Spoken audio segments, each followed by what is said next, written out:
I'm Aryeh Schwartz, and welcome to the Winsidr Show, where it's all about the W. We're past the halfway mark. We're fully into the MVP, the Coach of the Year, the Rookie of the Year, and contender debate era of the season. We are so close to All-Star break. We got stocks, we got trade deadline talks, some bold predictions. So let's cut to the basket and start this episode.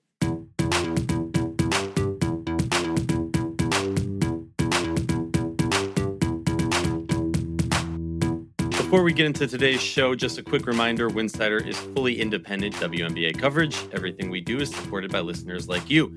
If you enjoy what we're doing here, you can help keep it going by joining our Patreon. That's patreon.com/Winsidr, patreon.com/Winsidr. With pricing levels for everyone, you're directly supporting the work we put into covering the W year round.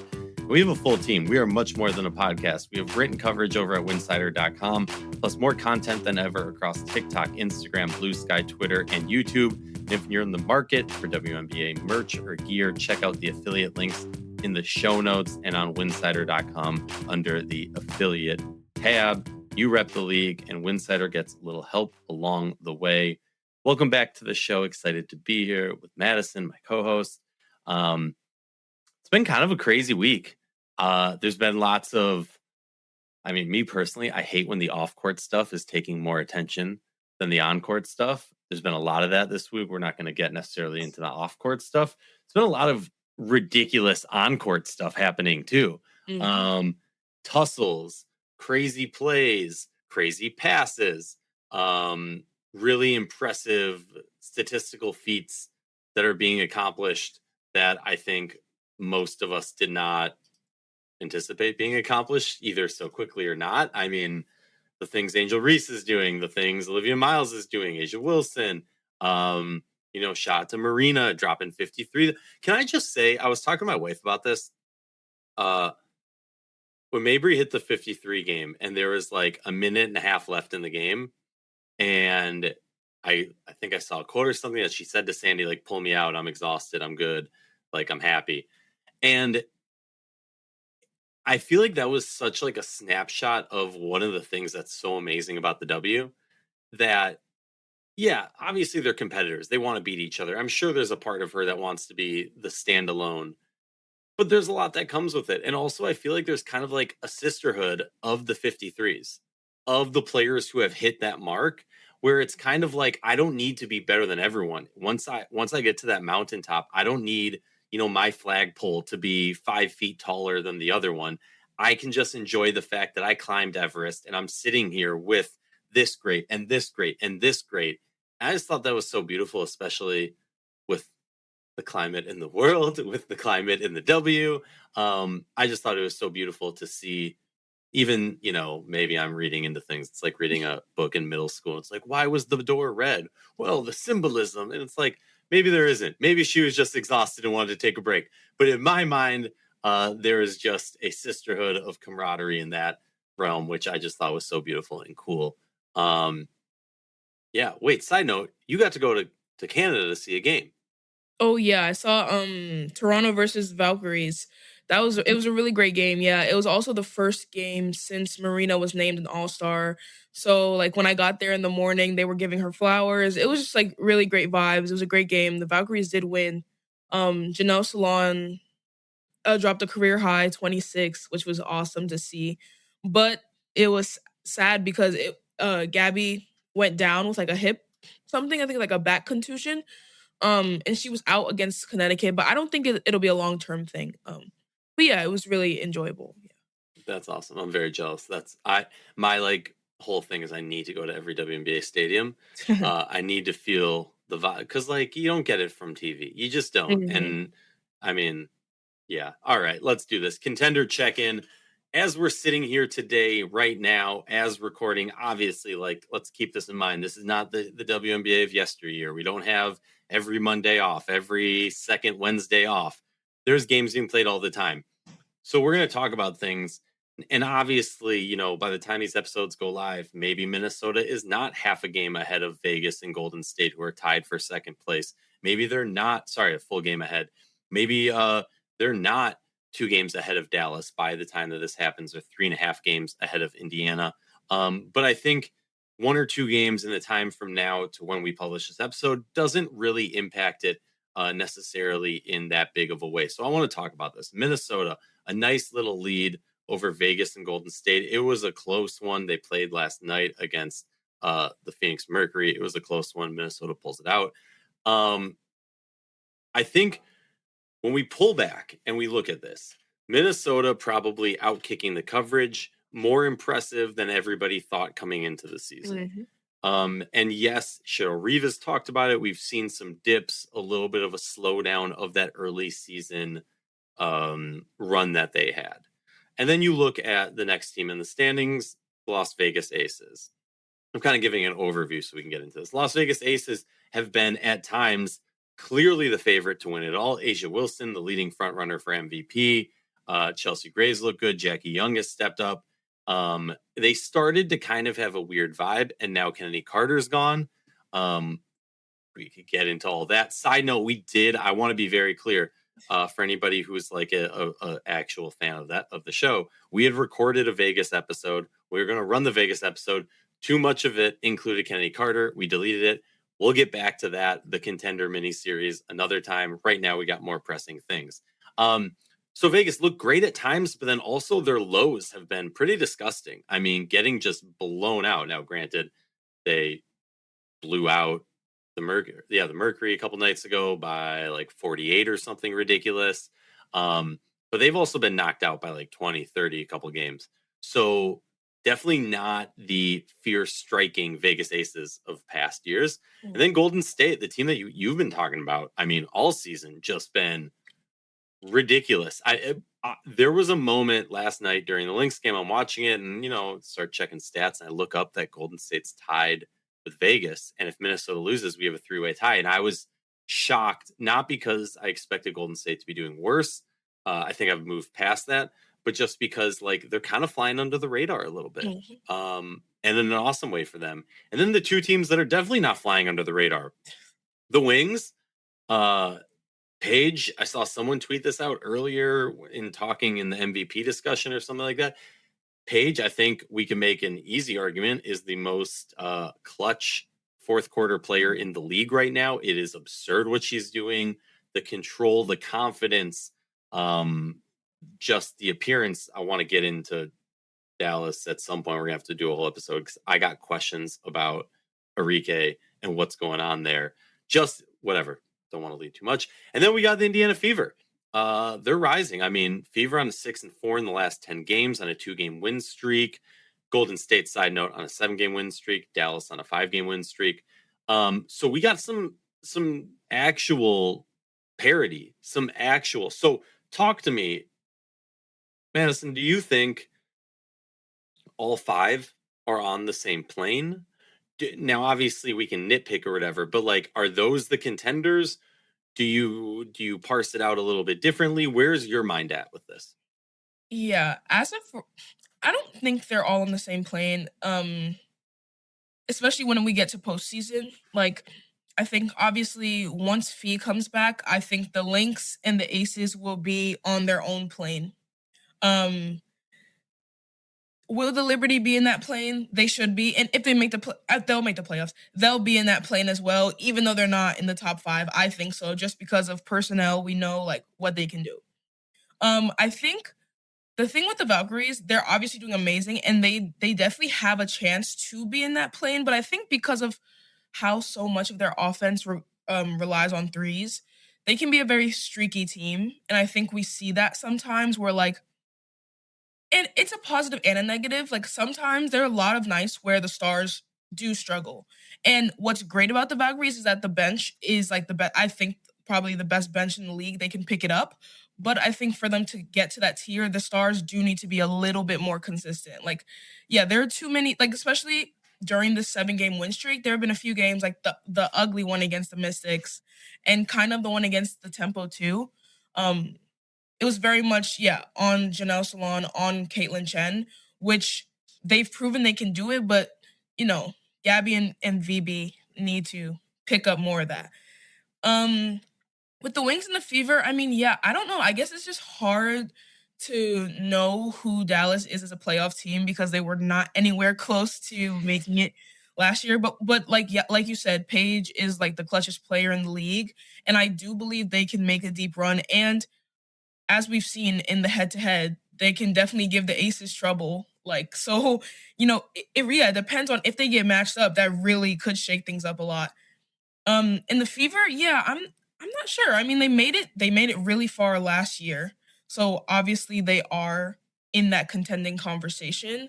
I still wouldn't put them in the same level as the Aces and the Lynx just because those are like very battle tested, proven teams. But I do think, again, like with matchups, depending on who they get matched up with, they could like be a dangerous first round opponent for one of the upper tier teams. Yeah, I think we can kind of separate this into two mindsets of playoff contention versus regular season contention, because they are two completely different beasts. And I like that you kind of brought that up because, yeah, I look at Golden State and I go, regular season, yeah, you're a contender, right? Like, you guys come every night, play great defense. Yeah, sometimes the shooting's not there in the first half, but then it appears in the third quarter and they make a crazy comeback. Maybe the shooting is there in the beginning and then it peters off. There's a lot of possibilities.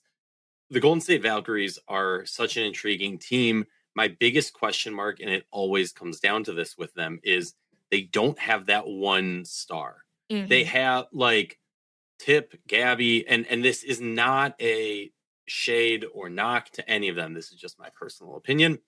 They don't have that player who's on that MVP level.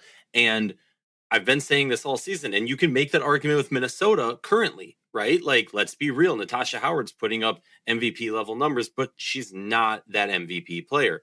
Olivia Miles is who we're looking at to give that MVP green light for this team, because this team is playing so amazing. They're the number one team. And Olivia Miles is doing ridiculous things. And I think she should be included in that conversation. And I think a fair argument to be made that she is part of the two-person MVP race right now. Not saying it's a race, which means they're neck and neck. I'm not saying, like, A'ja Wilson fans, slow down. A'ja Wilson's still clearly in my mind leading the race. But I just think in general, typically, it's a two-person race for MVP. Maybe there's a third, but very rarely, and I literally tweeted this out earlier while I was talking with someone. Like, to me, fourth and fifth for MVP votes are more of like a hat tip, a symbolic show of appreciation and respect for what they did, versus I think you are the MVP, because whatever, we can get into the whole voting thing different time. But yeah, and like, look, with the Fever and the Wings, I kind of view them as like Vegas and Minnesota. Like, Vegas, we don't need to talk about. We know what the deal is, and it's really annoying. I only say it's annoying because like and I say this every time, they've established that they can have a horrible season or a bad season or a mediocre season and then pull it all together in the playoffs. So like, as a media member, I almost feel foolish talking about Vegas in any way, because like they can turn it on at any moment.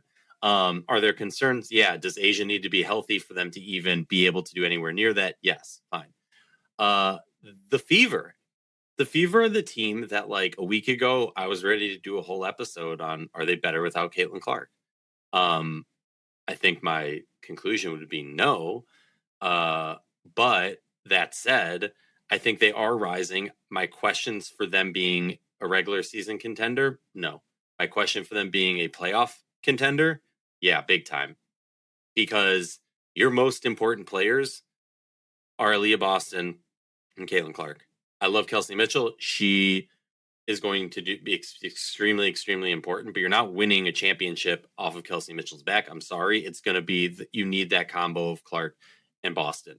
And they are still so young. And they were not enough part of that deep playoff run for me to say that they have that experience and understanding. So they still are that young team that needs playoff experience in my mind. And then the Wings, man. The Wings also, they're super young, but they got vets. And it's like, Paige feels like a vet. Where Caitlin Clark doesn't feel like she's an 8-year vet who's in the middle of her career, whereas Paige does. It feels like Paige has those crafty things that you learn in year 5, 6, 7. And I don't think Caitlin has that yet. I think Caitlin's an amazing player and she's doing amazing things. She doesn't have that yet. That's why I always say the 3 to 5 year gap is kind of when you realize if you're a bust or not. So yeah, that's my take on the contenders.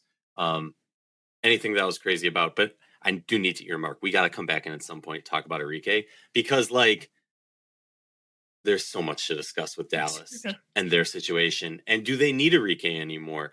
What is Aryeh's role on this team? We were going to do, is LA better than without Kelsey Plum? Is Fever better without Caitlin Clark? Is Dallas better without Aryeh? Those are the episodes that, are clickbaity, but maybe we'll do it one day. All right. Moving on to the Coach of the Year debate. I just want to quickly bring up a few stats so that we're doing this and it's not, craziness. In my mind, feel free to give me another coach. I got Minnesota, Golden State, and Dallas as the 3 Coach of the Year candidates.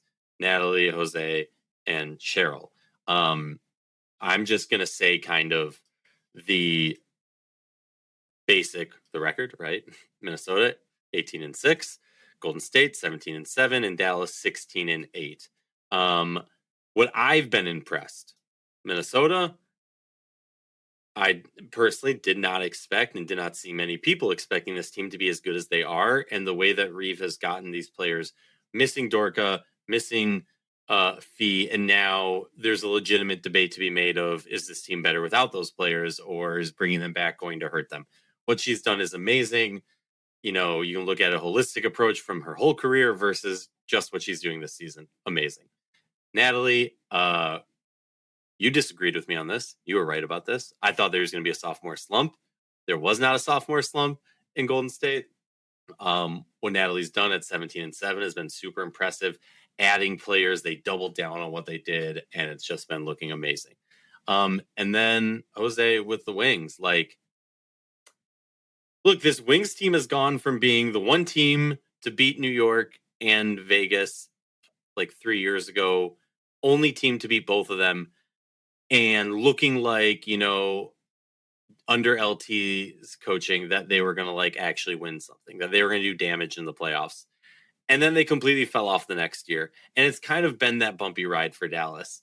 So it feels like for the first time, I'm going to say decades, that the Wings have had consistency and just any form of comfort where I'm just not constantly worried about that. And that is underselling it, but they've been playing really good and living up and beyond to expectations. So I'm curious for you, when you look at those 3, is there one that stands out in your mind? Is there somebody I'm missing? Yeah, I mean, I guess like you said, just Cheryl with the expectations. I do think Coach of the Year is a pretty narrative driven award, which I think isn't a bad thing. Last year, Natalie won partly because, Golden State was an expansion team. They did this amazing stuff. So I feel like the fact that everyone thought that this would be a down year for the Lynx, or at least until Fee came back and Cheryl was able to do this and not only be okay, but to be the best team in the league, is super impressive. So I do feel like I probably am leaning towards her, but I mean, I also don't think many people, if anyone, expected the Valkyries to be number 3 this year. The only reason I'm hesitant to put her is because, I mean, I honestly don't see them finishing 3rd. If they do, honestly, maybe give it to her, because I think that really is a crazy accomplishment. Obviously, the addition of Gabby Williams helps, but to build a team from the ground up and build such a strong identity. When you ask any opposing team about playing the Valkyries, they know their identity. They say the same thing. So I feel like building that strong of an identity in year 2 is really impressive. And yeah, I mean, Jose, the Wings are great. And I think the gap between this year and last year will also propel him in that conversation. I don't know. I guess Becky might be in there just because, she's always near the top. But yeah, I feel like regular season so far, she probably wouldn't be the first person that comes to mind. Just because the Aces have had, obviously it's the Aces, but they've had some lows and more lows than you would expect, I guess. Yeah, no, especially this year. I'm completely with you. Just to go over a few defensive rating for team Golden State, 100.4, Minnesota Lynx, 101.0. Then offensive rating, Minnesota's third with 111.5. Indiana's first at 112. Dallas right below Minnesota there at 111.3. And then over at net rating, Minnesota, 10.5. GSV at 7.0 and the Wings at 5.2. I just like looking at kind of, and then obviously like 3 points made, Golden State. This is actually pretty crazy. 3-pointers made, Golden State 254. Next team on that list, you want to guess? Is it the Wings? No. It's the Liberty. Oh. With 237. Fever are fourth with 233. That's just like wild to me. Yeah, I don't know.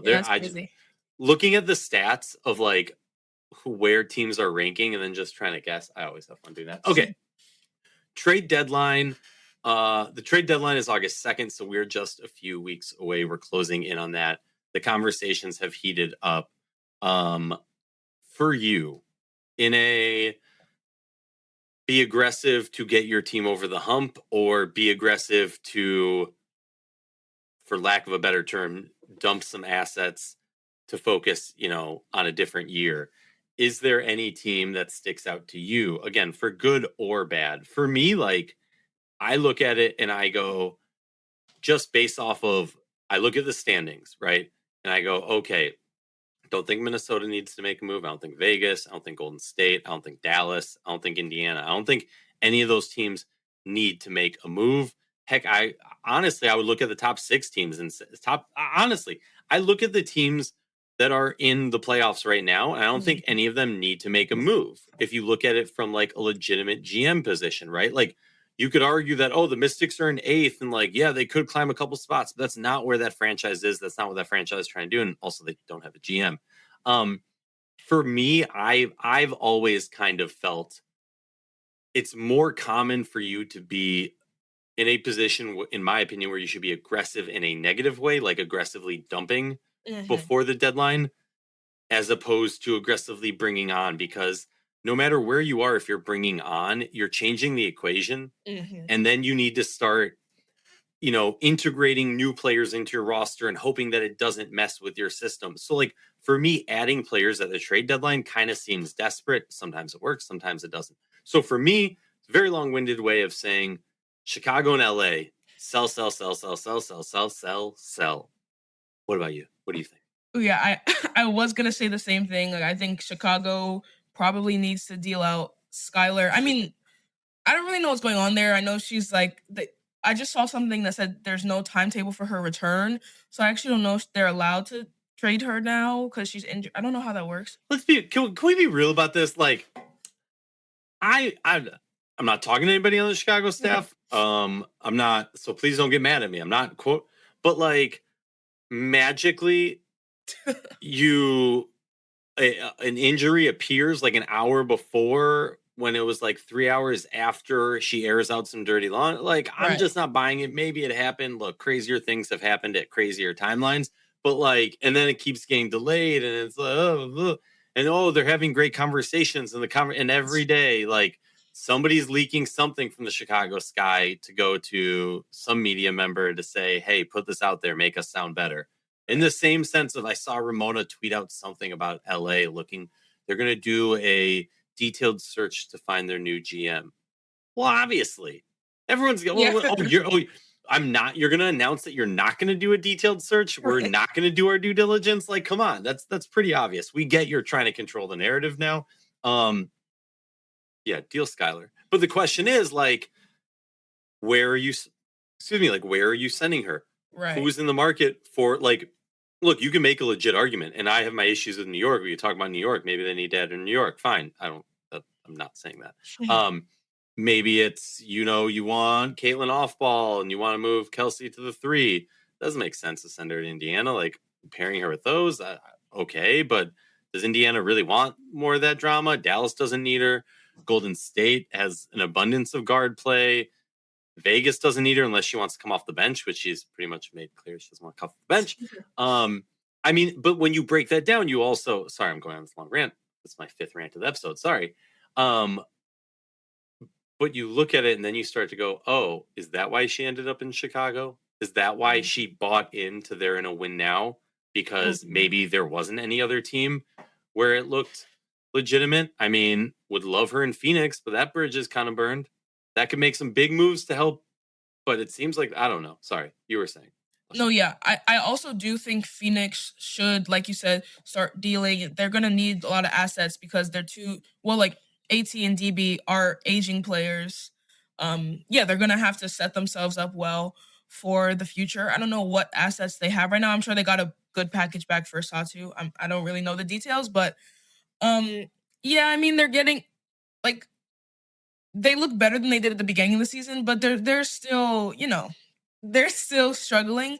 So I think it would just be the time to start thinking, towards the future, because their 3 biggest names probably won't be there for 5 more years. So you have to start thinking then. That's the thing with, like, I think in our Slack, someone was like, oh yeah, trade deadline's coming up. Side note, they have first, second, and third in 2027. That, like, and the Sammy, Alyssa, and Ka are on contract next year. So, like, for me, the thing is, like, you don't really have much trade asset. That's the problem with them and that's the problem with these teams that go all in, is that you don't have, like, you've gotten rid of a lot of stuff. So now you don't have, they really relied on their ability to repeat the success of last year. And they just haven't been able to do that. So for me, like, yeah, Phoenix, I would love to see them, but, like, okay, yeah, maybe you could get some return for McConney, but, like, no one's making a move for Bonner. And I'm looking at the rest of this list, and it's like none of those players are getting a nice return for you, and none of those players, unless you're moving AT or Ka, which is a large money move, none of those players are going to get you much of a return. So you don't really have, and then even if you do get a nice return, next year, like, Phoenix, we know, LA, we know, and New York, we know, are just constant win now mode. So it's then you're, like, kind of resetting the clock, and it's like, okay, how are we going to get, like, you're not going to next year all of a sudden get, like, be able to add to your team stars that are bigger than AT and Ka. Like, so I don't know. They are in a very tricky situation. Okay, real quick. Yeah. Stock up, stock down. One team that you think stock is going up or down. I'm going stock up for the Fever. What about you? Yeah, I had it written down, but I don't. I don't know. I mean, yeah, definitely the Fever. And this one, like, not really, but I feel like just in terms of how they're performing, like, it's getting a little better. The tempo, just not in any meaningful way, really, but they beat the Liberty. They kept up with the Wings pretty well. So yeah, I feel like, and also Marina, just in general, playing very well. But yeah, I think on, like, a more concrete level, probably the Fever. And I think the Dream are showing signs of maybe starting an upward rise after their tough stretch. Hopefully, I don't know. We're gonna have to do a whole episode on the Dream because, okay, one player stock going up or down. I'm going stock up for AZ FUT. Completely. First of all, side note, stock up for the Dallas Wings defense because they have 4 of the top 5 total steals this season, players with total steals this season, which is just absurd and for AZ to be on that list. So I'm going stock up on that because no one talks about defense enough. No, yeah, I definitely agree on AZ. I also, another rookie, I think Flaugier has been playing really well. And I saw a stat recently that in every Storm win this season, she scored over 15 points. So clearly, she's making, like, a big effort. And I think the scoring has been a bit easier for her recently. Like, the game against the Liberty, she did really well. I think the first game against the Dream, I think the one that they won, yeah, she did really well. So yeah, I'll say Flaugier. And then stock up, stock down. I'm going down for a coach. I'm going Portland Fire's coach Alex. I'm sorry, buddy. They're 4-6 in the last 10 games. They started off just looking really impressive at home and just really blowing my socks off. They're now 6-6 at home, 4-8 on the road. I think some of the what were the workouts when they were just wearing socks or something, have the novelty is worn off. And we're seeing them kind of peter down just a little bit. What about you? Yeah, I also had the Fire, but I also think Coach DeMarco and the Liberty are kind of, I don't know what's going on there. I mean, like we talked about before, they obviously have the pieces.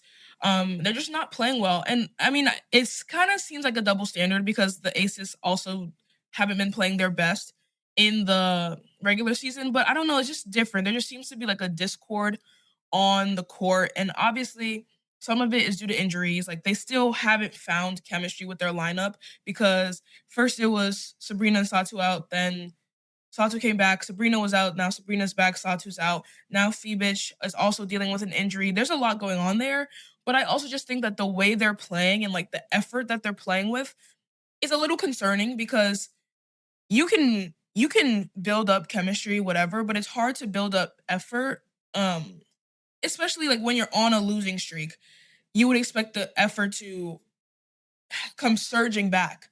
And I think a lot of it is just like playing up and down to level their opponents because like it's hilarious that they're 3-7 in their last 10 and those 3 wins came against the Aces in the Commissioner's Cup and the Lynx. Like it's ridiculous. It's like you don't know how I don't know how to feel about that.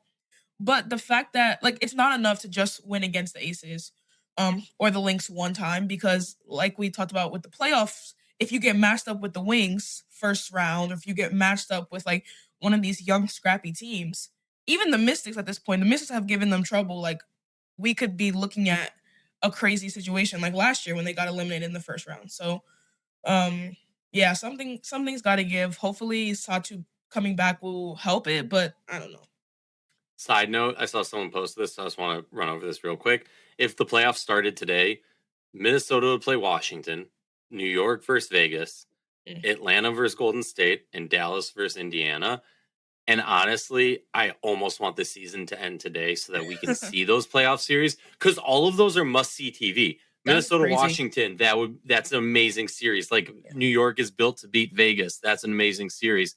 Atlanta versus Valkyrie, that is a clash of different styles of play. That would be amazing. And then who doesn't want to see Paige and Caitlin duke it out in the 4-5? Honestly, like if those were the matchups, legitimately, I could see all of the upsets winning. Like all, and the Mystics beat the Lynx once this season, right? Yeah, that would be beat them once, and then should have beat them a second time in DC. And it was just an embarrassing fail that they didn't. They had Minnesota no business winning. That was the game I brought my kid to. Minnesota no business winning.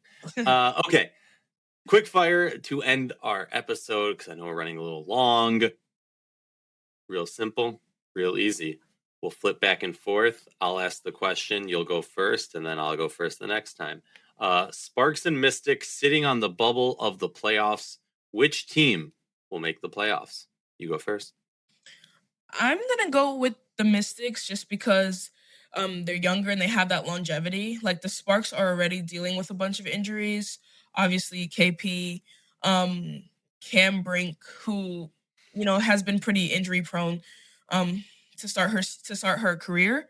Yeah, the Mystics are a young team. They're scrappy. Like we just talked about, like we're just saying if they made it, they could make a deep run. I just see more room for growth, more upside from the Mystics team. I want to agree with you. That's what my gut says, but I have to go against my gut, and I got to side with the savvy vets. NECA is going to find a way to do it. We'll see. You're probably right on that one. Okay, Olivia Miles will finish top 5 in MVP voting. I want to switch that. Olivia Miles will finish top 3 in MVP voting. I think we're both on a yes for that. I'm a definite yes.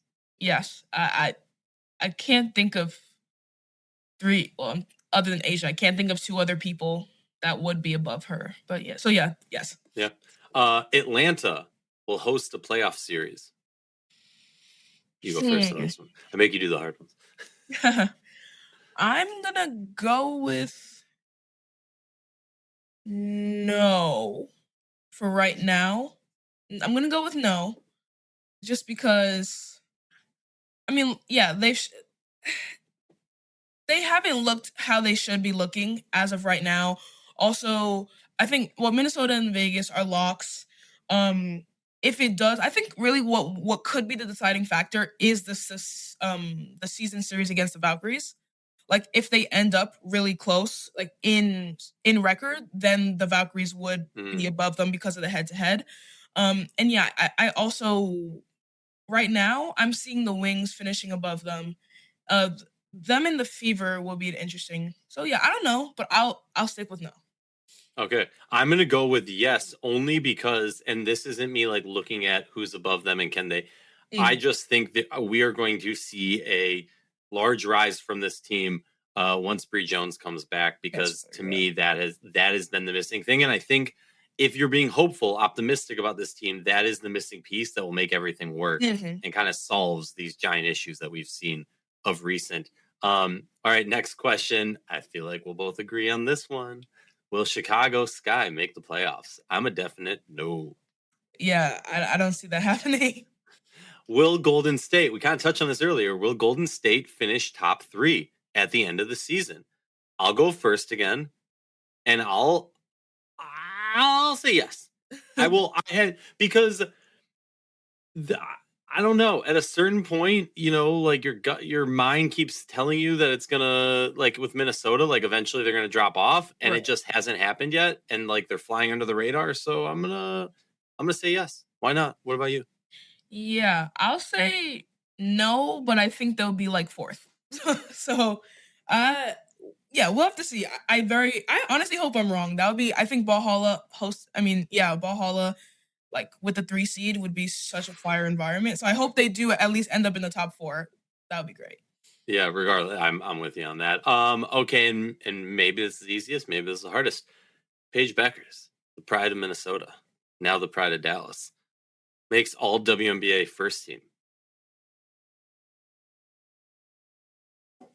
I will go. You're going first on this one. You get the hard ones. Remember. I will go with yes. I'll go with yes. I think. I mean, yeah. Well, like you said, what we've seen of her has just been special. There's no denying that, and I think the Wings will probably end up with a great record, and she's clutch. Like she has shown that even though the team is very well rounded, Jess Shepard's great, AZ's been great, Awak Queer's been great. Great team. When the team needs it most, she's the one that you get the ball to get a bucket, and I think that is a valuable skill. And she's absolutely been playing like one of the best guards in the league, like if not the best. I'm not sure. So, I would say yes. Yeah, no, I'm with you. I mean, especially I believe I'm going to get blasted for this. I believe they moved it to be positionless. Yeah. If it was positioned, I think it's a real debate, a real discussion, not because she's not playing good enough, but because then you have to start pairing it and it's elimination and it gets really hard. But considering it's positionless, again, correct me if I'm wrong, I believe it is. I think it's pretty much a clear bet. Like, to me, I think her and Olivia are by far the best guards in the game right now. Obviously they each have their faults in different ways. No player is perfect. But yeah, I see them making it. I think that's a pretty much a lock in my mind. We'll definitely evaluate this and come back to it.